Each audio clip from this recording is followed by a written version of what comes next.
Mis queridos peregrinos, estamos a las orillas del río Nilo y ayer leímos el capítulo primero del Éxodo, que era la historia de opresión de los egipcios al pueblo de Israel.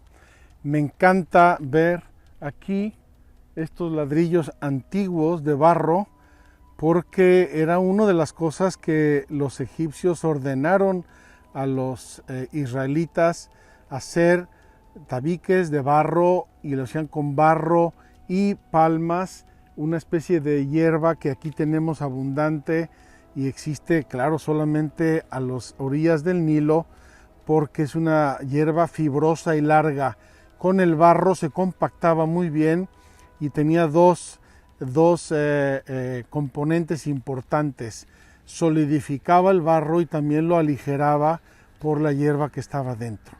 Pues aquí tenemos una casa viejísima de barro y tabiques y nos ayuda a pensar en esa esclavitud del pueblo de Israel. Bien, ayer nos quedamos en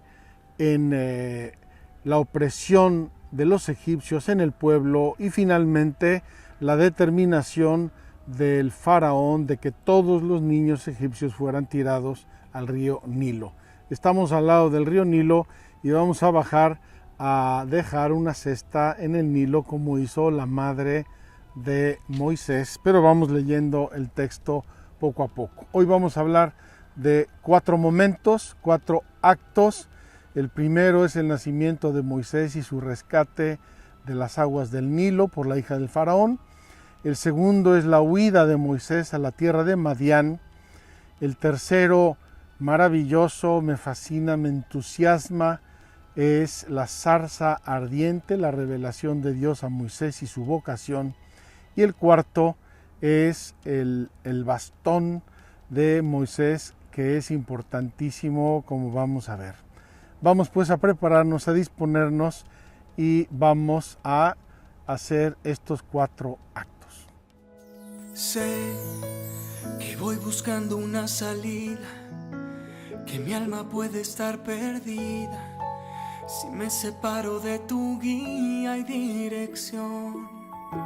Sé que esta vida es un camino para hallar la salvación.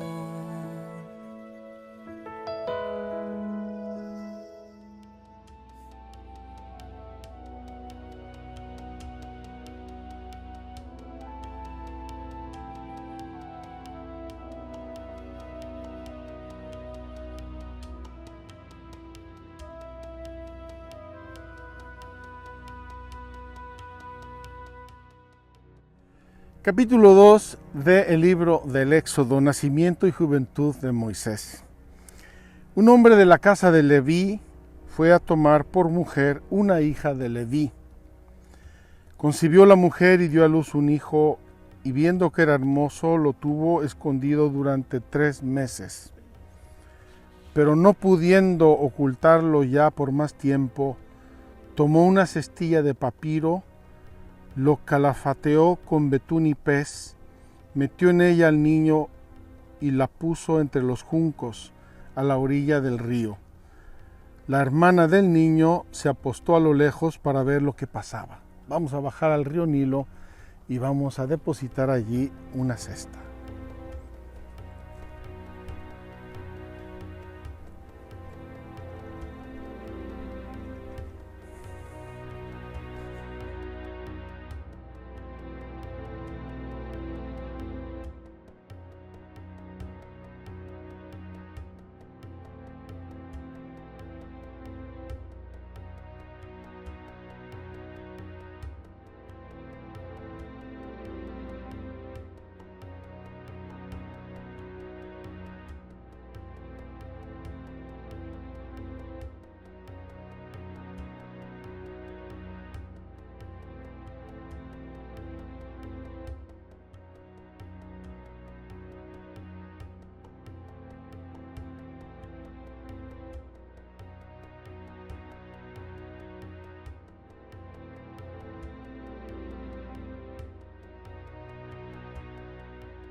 Hemos ya visto ese Nilo maravilloso que se convirtió en el cementerio de los niños israelitas, y allí dejamos flotando a un cestillo con un niño precioso que se llama Moisés, o se va a llamar Moisés.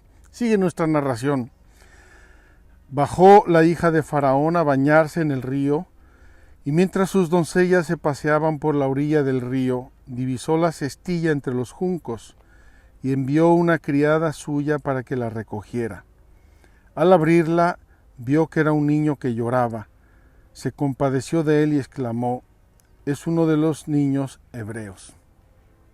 Aquí me hace pensar, queridos amigos, que la determinación del faraón de exterminar a los niños hebreos no puede cambiar el instinto femenino y materno de la hija del faraón y de muchísimas gentes de aquel tiempo. Por eso esta mujer se compadece, ama al niño, se enternece y decide salvarlo.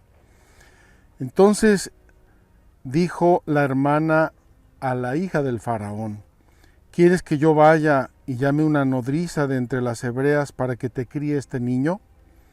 Vete, le contestó la hija del faraón. Fue pues la joven y llamó a la madre del niño, y la hija del faraón le dijo: toma este niño y críamelo, que yo te pagaré. Tomó la mujer al niño y lo crió. El niño creció y ella lo llevó entonces a la hija de faraón, que lo tuvo por hijo y le llamó Moisés, diciendo: de las aguas lo he sacado. Queridos peregrinos, aquí terminamos nuestro primer acto, que me parece hermosísimo contemplar dos hechos extrañamente paralelos, si me permiten la expresión. Primero, es como una ferrovía. Es como una ferrovía. Una de las vías del tren está recta, sólida, firme, inamovible. La otra está muy torcida, interrumpida, sube, baja y a veces amenaza casi con desaparecer. ¿Cuáles son estas dos vías del tren? Una vía, la recta, sólida, constante y firme, es la historia de Dios, la providencia de Dios. Dios que guía al mundo, que lo sostiene, que lo mantiene en su ser y que permite a los hombres y a todas las criaturas realizar su propio ser, su propia vocación en el plan creador de Dios. La otra vía somos los seres humanos, una vía accidentada porque somos limitados, accidentada porque somos pobres, somos falibles, porque somos buenos y malos, porque cambiamos en el tiempo, y finalmente accidentada, y diré yo accidentadísima, porque morimos. Nuestros planes, en el mejor de los casos, no pueden durar más de 100 años, mientras los planes de Dios son eternos. Pensemos pues en el plan, el designio de Dios. Se compadece de su pueblo, ama a su pueblo, quiere redimir a su pueblo de la esclavitud, y Él va llevando los hilos de la historia, y así hace que un hombre de la tribu de Leví se enamore de una mujer de la tribu de Leví, tengan un hijo, de hecho es el tercer hijo después de Miriam y Aarón, y este hijo, ante el riesgo de ser lanzado al río Nilo, es depositado por su madre, como acabamos de oír, en la cesta, y ahí lo salvan prodigiosamente, se lo devuelven a su madre que lo cría, y ella se lo entrega a la hija del faraón hasta que crece y se hace un hombre. Aquí terminamos de momento el primer acto de esta historia maravillosa.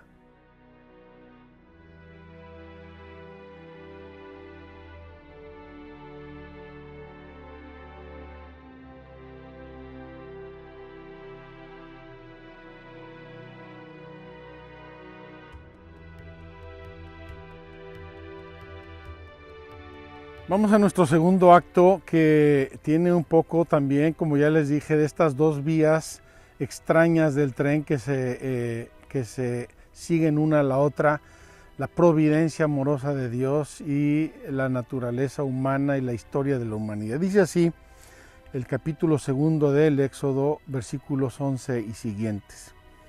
En aquellos días, Cuando Moisés ya fue mayor y fue a visitar a sus hermanos y comprobó sus penosos trabajos, vio también que un egipcio golpeaba a un hebreo, a uno de sus hermanos. Miró a un lado y al otro, y viendo que nadie, y no viendo a nadie, mató al egipcio y lo escondió en la arena. Aquí, queridos amigos, tenemos un bastón de los que usaban los egipcios en ese tiempo y que siguen usándolo por lo visto, y con esto les zampa al egipcio un buen palo en la cabeza, lo mata y lo entierra en la arena. Como ven, aparte de los pocos metros de verdor que hay al lado del río, todo en Egipto es desierto. De aquí el desierto sigue indefinidamente por cientos o miles de kilómetros y no hay ni una sola planta. Bien, mata al egipcio y lo escondió en la arena. Salió al día siguiente y vio a 2 hebreos que reñían y dijo al culpable: ¿por qué pegas a tu compañero? Él respondió: ¿quién te ha puesto de jefe o juez entre nosotros? ¿Acaso estás pensando en matarme como mataste al egipcio? Moisés, lleno de temor, se dijo: la cosa ciertamente se sabe. Supo Faraón lo sucedido y buscaba a Moisés para matarle, pero él huyó de la presencia de Faraón y se fue a vivir al país de Madián. Se sentó junto a un pozo. Tenía un sacerdote de Madián 7 hijas que fueron a sacar agua y llenar los pilones para abrevar las ovejas de su padre. Pero vinieron unos pastores y las echaron. Entonces, levantándose Moisés, salió a su defensa y les abrevó el rebaño. Al volver ellas a donde su padre Reuel, éste les dijo: ¿cómo es que venís hoy tan pronto? Respondieron: un egipcio nos libró de las manos de los pastores y además sacó agua para nosotras y abrevó el rebaño. Preguntó entonces a sus hijas: ¿y dónde está? ¿Cómo así habéis dejado a ese hombre? Llamadle para que coma. Aceptó Moisés morar con aquel hombre que dio a Moisés su hija Sephora. Esta le dio a luz a un hijo y llamóle Gersón, pues dijo: forastero soy en tierra extranjera. Y termina este capítulo 2 de el Éxodo con una frase maravillosa que no tiene desperdicio. Durante este largo periodo murió el rey de Egipto, el faraón. Los israelitas, gimiendo bajo la servidumbre, clamaron, y su clamor, que brotaba del fondo de su esclavitud, subió a Dios. Oyó Dios sus gemidos y acordóse Dios de su alianza con Abraham, Isaac y Jacob, y miró Dios a los hijos de Israel. Queridos hermanos, nuestro segundo acto es precioso y es parte de esa humanidad que acompaña el camino de los designios de Dios. Como acabamos de leer, creció Moisés, sale un día, ve que maltratan a uno de sus hermanos hebreos y sin pensarlo 2 veces mata al egipcio y lo entierra en la arena que había por todos sitios. El tema se sabe y Moisés tiene que escapar. Se va a Madián. Madián, hoy no estamos cerca de Madián, vamos a tener que contemplar aquí el siguiente pasaje porque no podemos ir hasta Madián, tenemos que seguir un itinerario lógico y cronológico y geográfico. Pero ahí va a pasar otra cosa sorprendente. El hecho es que Moisés se queda a vivir en esa casa, le dan una mujer por esposa, tiene un hijo y hace allí su vida de pastor, lo cual me parece que es muy providente y muy importante en los designios de Dios. Un pastor, es decir, un hombre que conoce a las ovejas, sabe cómo se comportan, sabe pastorearla y de algún modo en la providencia de Dios Moisés se está preparando para ser el pastor del pueblo de Dios. En ese momento ocurre una intervención directa de Dios. Se acuerda Dios de la alianza hecha con Abraham, Isaac y Jacob. Se apiada del pueblo que está sufriendo, de los gemidos del pueblo, de los lloros del pueblo, de la tristeza que está viendo, y decide salvarlo. Y entonces aquí entra fuertemente, más directamente, y es la primera vez en la historia de la humanidad que vamos a ver un evento como el que vamos a ver en nuestro tercer acto. Vamos a encaminarnos un poco más allá y así contemplamos lo que sigue en este tercer capítulo y tercer acto, tercer capítulo de el Éxodo.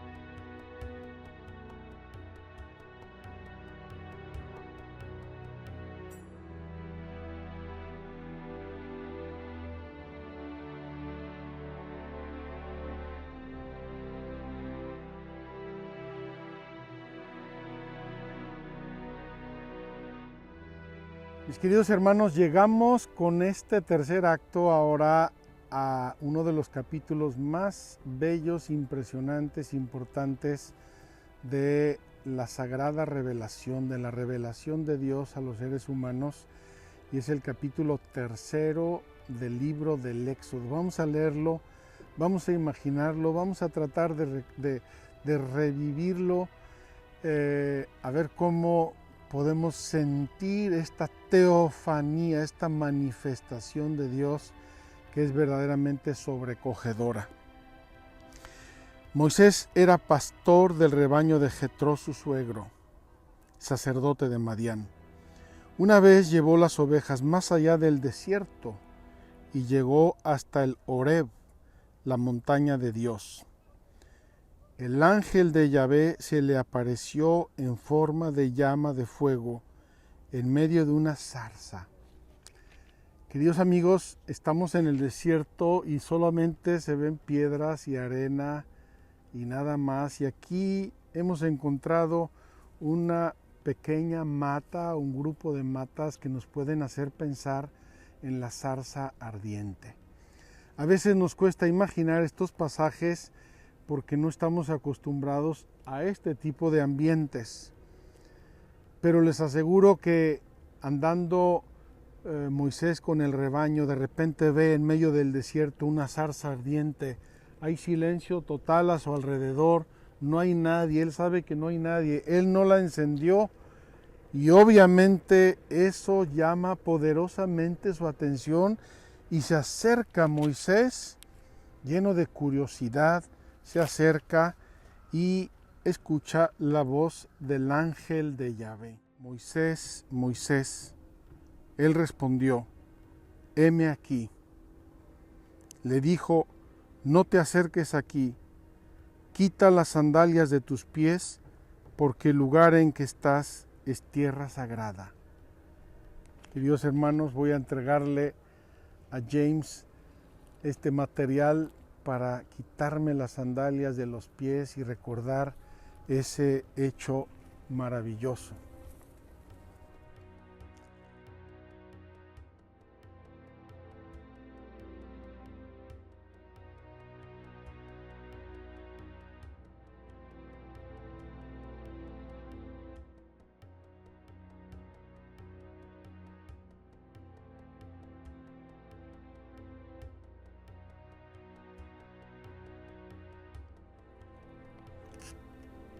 Y añadió, yo soy el Dios de tu padre, el Dios de Abraham, el Dios de Isaac, el Dios de Jacob. Moisés se cubrió el rostro porque temía ver a Dios.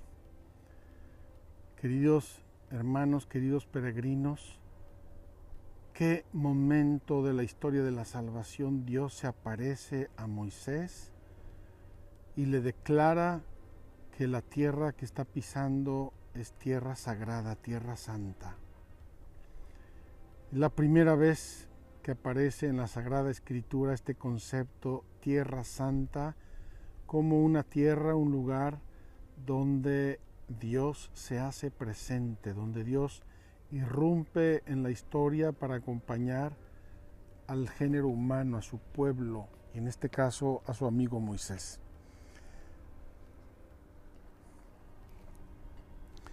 Y aquí entra la misión de Moisés. Dijo Yahvé: bien vista tengo la aflicción de mi pueblo en Egipto y he escuchado su clamor en presencia de sus opresores. Pues ya conozco sus sufrimientos. He bajado para librarle de la mano de los egipcios y para subirle de esta tierra a una tierra buena y espaciosa, a una tierra que emana leche y miel, al país de los cananeos, de los hititas, de los amorreos, de los perisitas, de los givitas y de los jebuseos. Así pues, el clamor de los israelitas ha llegado hasta mí, y he visto además la opresión con que los egipcios los oprimen. Ahora pues, ve, yo te envío a Faraón para que saques a mi pueblo, los israelitas, de Egipto. Dijo Moisés a Dios: ¿quién soy yo para ir a Faraón y sacar de Egipto a los israelitas? Respondió: yo estaré contigo, y esta será para ti la señal de que yo te envío.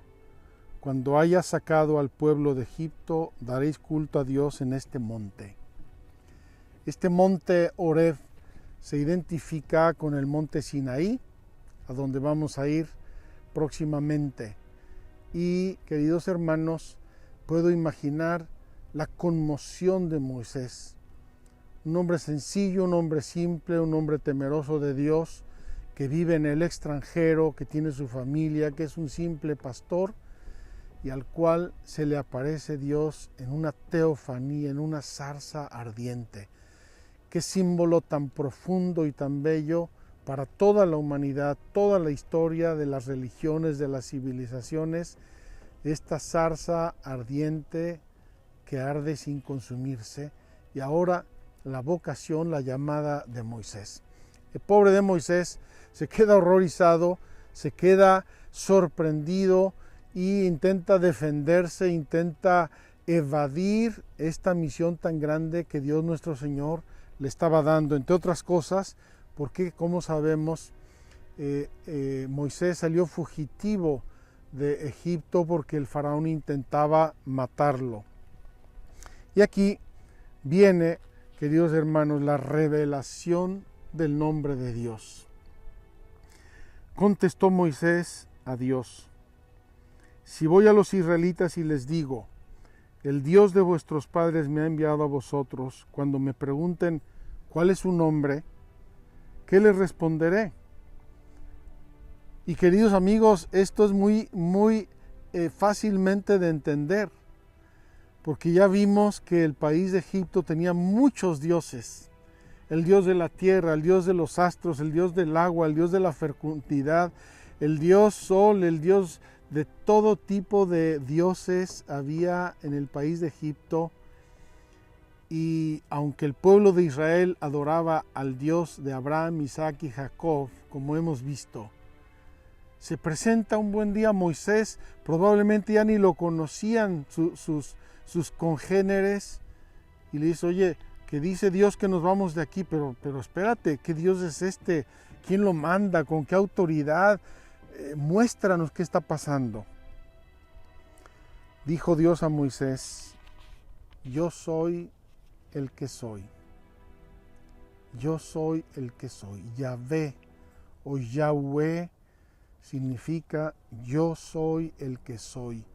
Es decir, yo soy el ser. Todo lo que existe, todo lo que tiene ser por mí.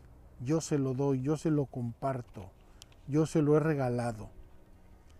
Yo soy el que soy. Y añadió: así dirás a los israelitas, yo soy, me ha enviado a vosotros.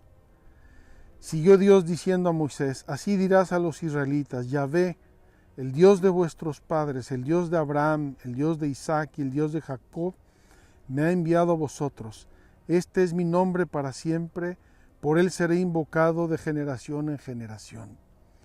Queridos hermanos, aquí revela Dios su nombre. En el concepto bíblico, revelar el nombre es revelar la intimidad, es casi presentarse, hacerse uno con el otro, es ofrecerle mi ser, mi disponibilidad al que me estoy dando a conocer, al que me estoy revelando. Yahvé se digna revelar su nombre a Moisés para que por generaciones y generaciones sea conocido, sea amado, sea adorado en este pueblo de Israel. Y aquí vienen finalmente algunas instrucciones, las vamos a leer para completar este capítulo 3 del Éxodo, las instrucciones sobre la misión. Ve y reúne a los ancianos de Israel y diles: Yahvé, el Dios de vuestros padres, el Dios de Abraham, de Isaac y de Jacob, se me apareció y me dijo: yo os he visitado y he visto lo que os han hecho en Egipto, y he decidido sacaros de la tribulación de Egipto al país de los cananeos, los hititas, los amorreos, pericitas, givitas y jebuseos, en una tierra que emana leche y miel. Ellos escucharán tu voz, y tú irás con los ancianos de Israel donde el rey de Egipto y le diréis: Yahvé, el Dios de los hebreos, se nos ha aparecido. Permite pues que vayamos camino de 3 días al desierto para ofrecer sacrificios a Yahvé nuestro Dios. Ya sé que el rey de Egipto no os dejará ir sino forzado por mano poderosa, pero yo extenderé mi mano y heriré a Egipto con toda suerte de prodigios que obraré en medio de ellos, y después os dejará partir. Yo haré que este pueblo halle gracia a los ojos de los egipcios, de modo que cuando partáis no saldréis con las manos vacías, sino que cada mujer pedirá a su vecina y a la que mora en su casa objetos de plata, de oro y vestidos que pondréis a vuestros hijos y vuestras hijas, y así despojaréis a los egipcios. Queridos peregrinos, termina el gran capítulo 3 del Éxodo, la zarza ardiente, la revelación del santo nombre de Yahvé y la vocación de Moisés. Una tarea ingente, inhumana, o mejor dicho, incomprensible a los puros ojos humanos, y que Moisés va a aceptar un poco a regañadientes y poniéndole condiciones a Dios porque las necesitaba para poder realizar esta grande misión. Vamos a interrumpir aquí nuestro tercer acto y vamos a terminar ya con el cuarto acto, que tiene que ver con el bastón de Moisés, que es el bastón de manto, el bastón con que Moisés va a realizar numerosos prodigios.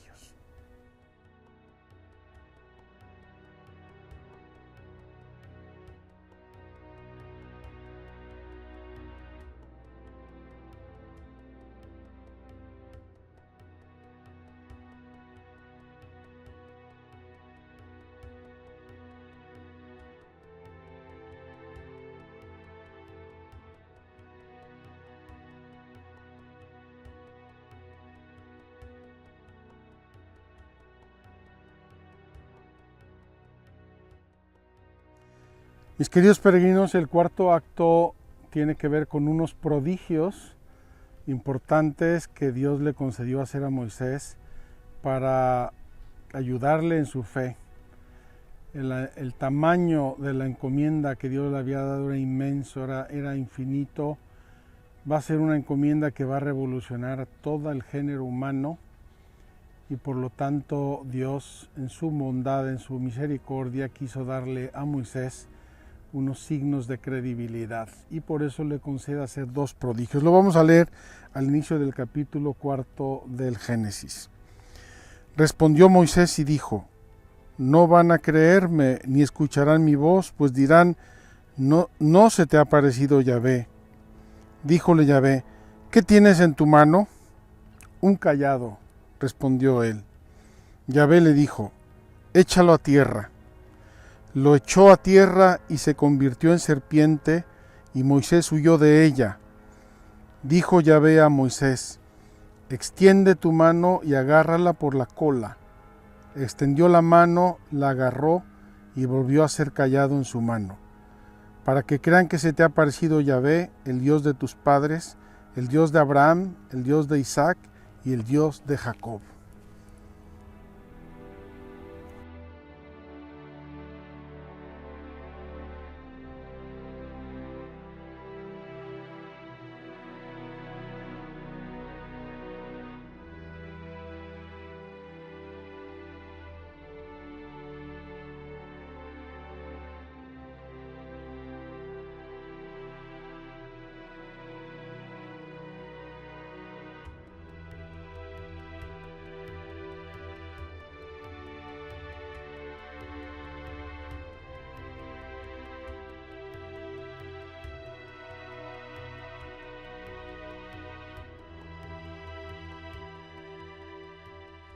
Continúa nuestro relato con otro prodigio.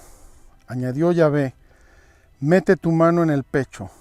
La metió la mano en su pecho, y cuando la sacó estaba cubierta de lepra, blanca como la nieve, y le dijo: vuelve a meter la mano en tu pecho. La volvió a meter, y cuando la sacó de nuevo estaba ya como el resto de su cuerpo. Así pues, si no te creen ni escuchan la voz por la primera señal, creerán por la segunda. Y si no creen tampoco por estas dos señales, y no escuchan tu voz, tomarás agua del río y la derramarás en el suelo, y el agua que saques del río se convertirá en sangre sobre el suelo. Queridos amigos, qué impresionante la acción de Dios, qué impresionante este momento de la revelación. Tenemos ya un contacto, un contrato, una tarea, un pacto entre Yahvé Dios y Moisés. Yahvé Dios que quiere salvar al pueblo, que quiere darle la libertad, que quiere llevarlo a la tierra prometida, y Moisés su elegido. Moisés el sacado de las aguas, Moisés el que tiene la inmensa tarea de convocar al pueblo de Dios y de encaminarlo hacia la libertad. Vamos a terminar con nuestra catequesis del día de hoy.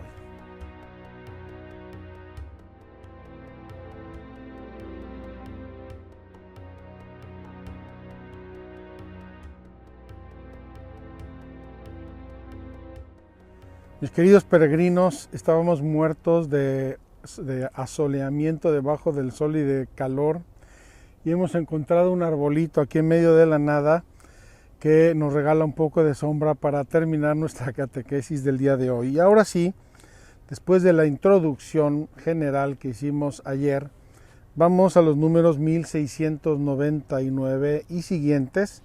Es un primer capítulo que se titula La dignidad de la persona humana.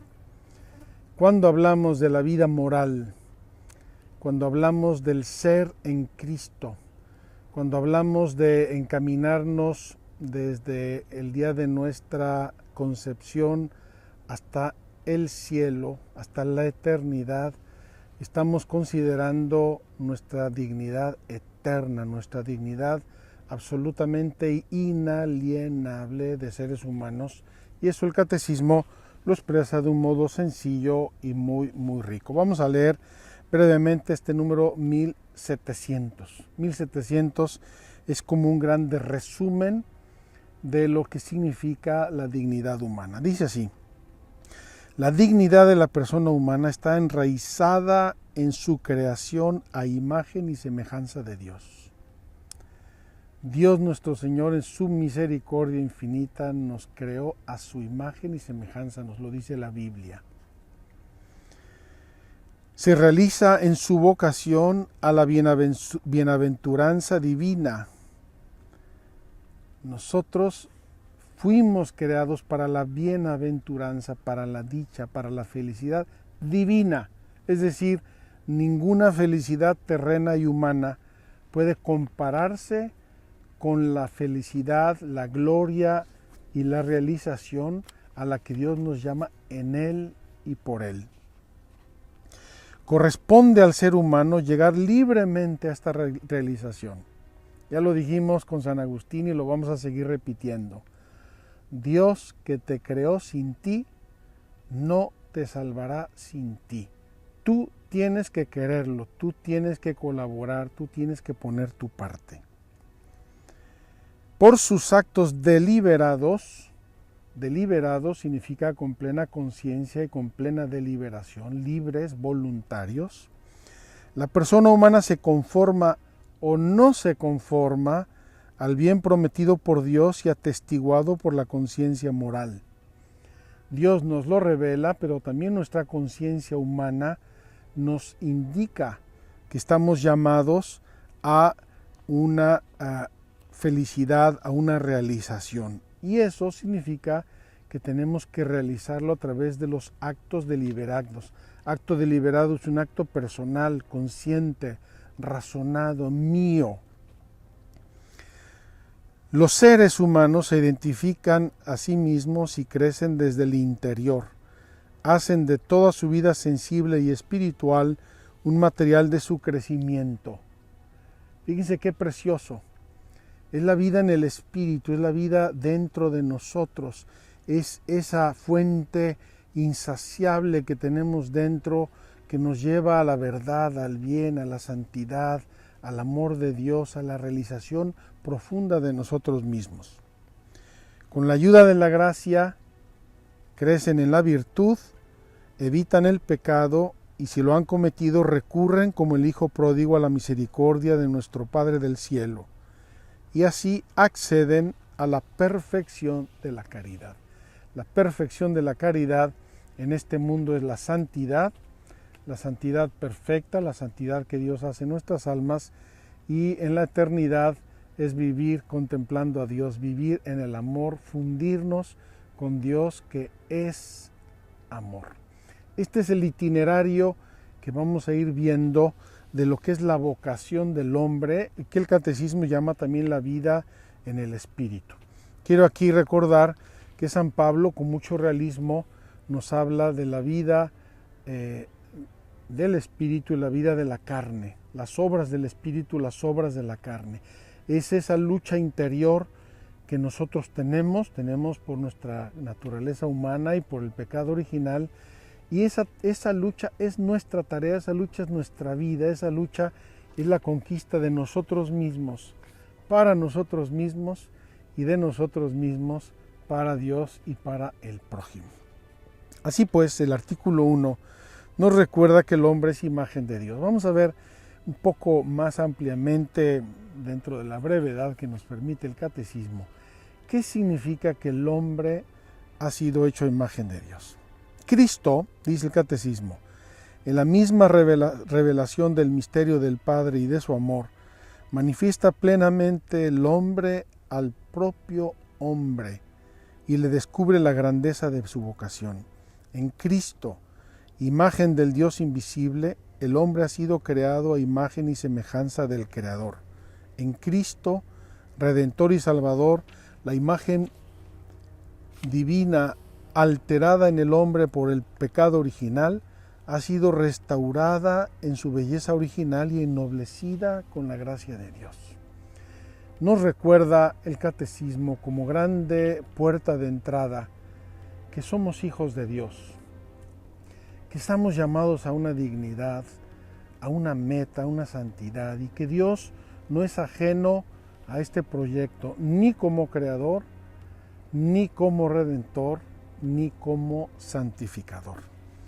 La imagen divina está presente en todo hombre, resplandece en la comunión de las personas a semejanza de la unidad de las personas divinas entre sí. La imagen divina, y esto se realiza en la comunión entre las personas. El vivir en comunión, común unión, en una unión perfecta, en una unión santa.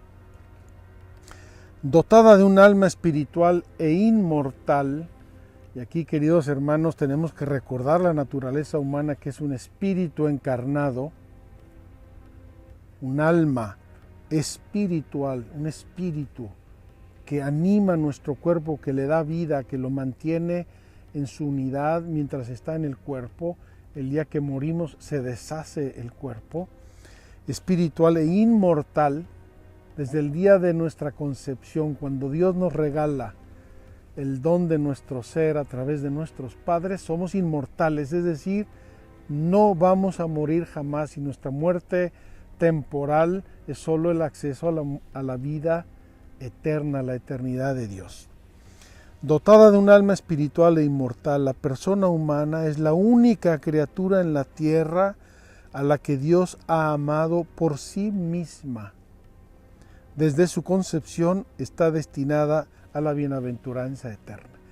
Qué hermoso, queridos hermanos, contemplar este plan de Dios, esta maravilla a través de todo el tiempo, toda la eternidad, y que se posa su mirada de Dios sobre mí para darme el ser, la mirada de Dios. Esta es mi dignidad, ser hijo de Dios, ser criatura amadísima de Dios.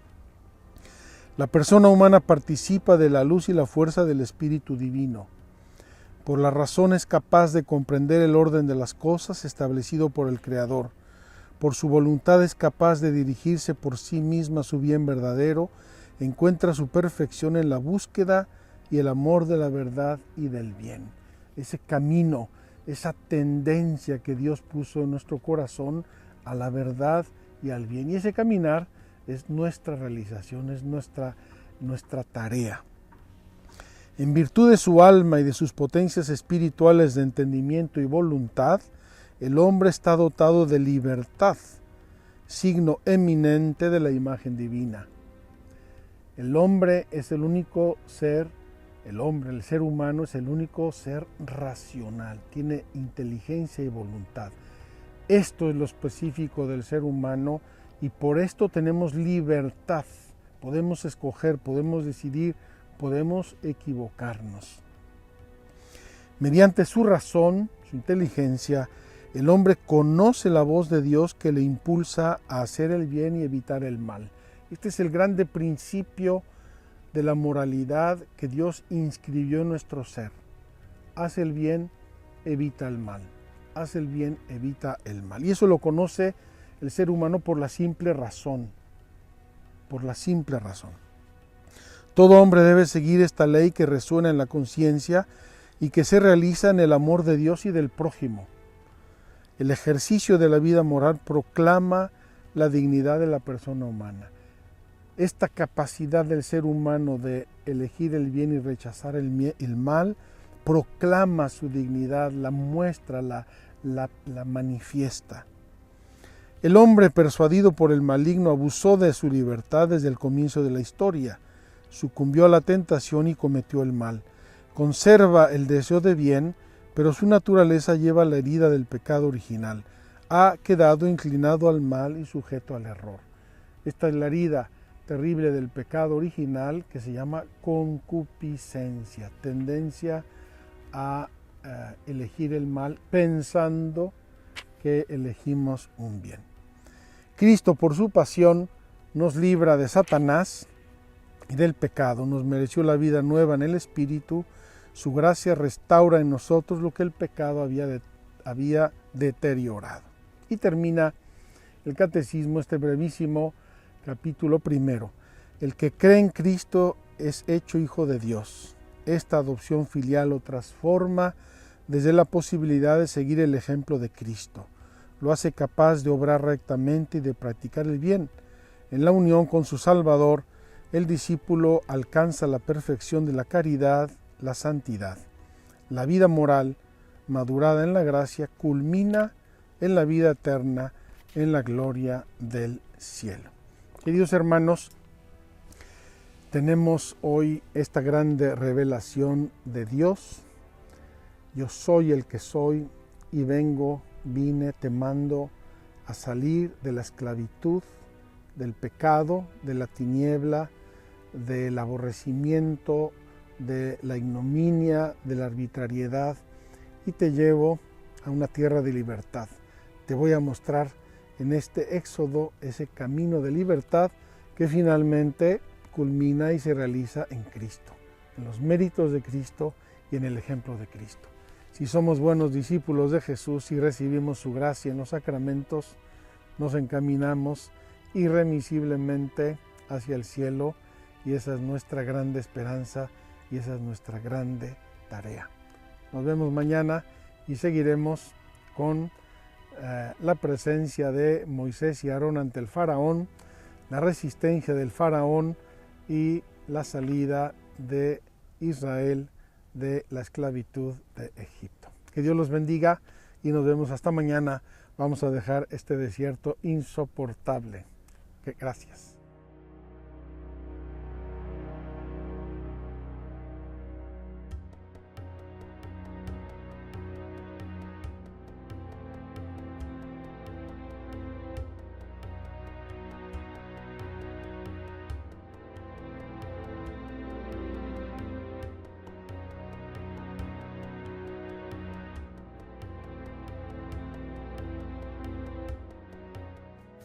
Sé que voy buscando una salida, que mi alma puede estar perdida si me separo de tu guía y dirección.